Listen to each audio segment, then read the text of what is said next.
এ যেন অন্যরকম এক উৎসব। নতুন ধানের গন্ধে মাতোয়ারা চারপাশ। দল বেঁধে ধান কাটছেন দাওয়ালো হিসেবে পরিচিত অসংখ্য কৃষি শ্রমিক। প্রখর রোদে কপাল বেয়ে পড়ছে ঘাম, তবুও ক্লান্তির ছাপ উপেক্ষা করে যেন খুশির শেষ নেই। আলহামদুলিল্লাহ, এবার ধান খুবই ভালো হয়েছে। আর 10 দিন ধরে ধান কাটতেছি। ভালোই যদি ফসলটা নিয়ে ঘরে উঠতে পারি তাই মাশাআল্লাহ আলহামদুলিল্লাহ আমরা অনেক খুশি।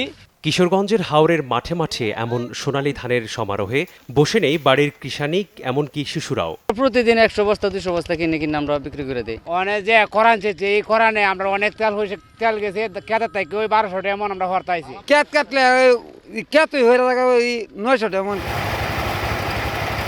মাঠের পাশেই অস্থায়ী ধানের খোলায় চলছে মাড়াই ঝাড়াই, রোদে শুকানো, মাপা আর বস্তায় ধান ভরার কাজ। ধান কাটার ব্যয় মেটাতে জমির পাশেই বিক্রিও হচ্ছে ভেজা ধান। জেলা কৃষি সম্প্রসারণ অধিদপ্তর সূত্রে জানা গেছে, এবার জেলায় 1,68,115 হেক্টর জমিতে বোরো ধানের আবাদ হয়েছে। এর মধ্যে 1 লাখ হেক্টরেই হয়েছে হাওরের 3 উপজেলা ইটনা, মিঠামইন ও অষ্টগ্রামে, যার উৎপাদন লক্ষ্যমাত্রা ধরা হয়েছে 7,88,912 মেট্রিক টন চাল।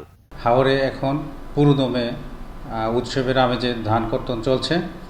আমরা কৃষকদেরকে পরামর্শ দিচ্ছি যে তাদের জমিতে 80% জমি ধান পেকে গেলে সেই ধানটার সাথে সাথে কেটে ফেলার, এবং আমরা আশা করছি যে যদি প্রাকৃতিক দুর্যোগের কোনো সম্ভাবনা না থাকে তাহলে কৃষক তার ধান কর্তন করে নির্ধারিত সময়েই আমরা ঘরে ফসল তুলতে পারব।